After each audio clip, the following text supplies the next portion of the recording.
আলহামদুলিল্লাহ। আসলে মোহতারাম উস্তাদ বলেছেন ঈদ আনন্দ। এখানে যে প্রথম যেটা লক্ষণীয় আমাদের, প্রত্যেক, এটা হাদিসও আসছে, প্রত্যেক জাতিরই কিছু আনন্দের দিন আছে, পর্ব আছে, পর্ব বলা হয় বা উৎসব বলা হয়, দিবস বলা হয়, বিভিন্নভাবে সারা বিশ্বের মানুষ সেদিন আনন্দ করে।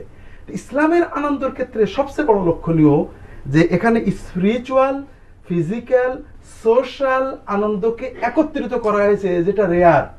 এক নম্বর, শেখ যেটা বলেছেন যে প্রতিটি ঈদের সাথে একটা ইবাদতকে সংশ্লিষ্ট করা হয়েছে। স্পিরিচুয়াল তৃপ্তি আনন্দ ছাড়া শুধু ফিজিক্যাল আনন্দ, উল্লাস, নাচা, এটা মানুষকে পশুত্বে নিয়ে যায়, মানুষের মানসিক ভারসাম্য রাখে না। দ্বিতীয় যেটা লক্ষ্য করেন যে রোজার ঈদে ফিতরাকে ওয়াজিব করা হয়েছে, কুরবানির ঈদে কুরবানিকে ওয়াজিব, অর্থাৎ সমাজের ধনী গরিব কিছু বৈষম্য সবসময় থাকবে, মানুষের অভাব থাকবে, অনটন থাকবে, কিন্তু আনন্দের জন্য সবাই সমান শরিক হতে পারে। এই জন্য দুটো ঈদেই সচ্ছলদের উপর বাধ্য করা হয়েছে, তোমরা অসচ্ছলদেরকে দাও, যেন আনন্দ সবাইকে নিতে পারে। তৃতীয়ত, রাসূল পাক সাল্লাল্লাহু আলাইহি ওয়াসাল্লাম সুন্নাত ছিল এই ঈদের দিনে এক পথে যাওয়া, আর এক পথে আসা, সবাই যেন দেখা সাক্ষাৎ হয়, এই গ্রামের, এই মহল্লার, ও মহল্লার।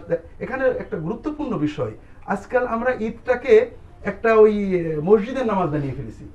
ঈদ কিন্তু মসজিদের নামাজ না, এলাকার সব মানুষ একটা বড় জামাতে যাবে, অনেক দিন পরে দেখা হবে, সবাই মিলা, একটা মেলা, মিলন মেলা, আনন্দ হবে, দেখা সাক্ষাৎ, ছেলে মেয়ে, হাসি খুশি ফুর্তি, মত বিনিময় দেয়।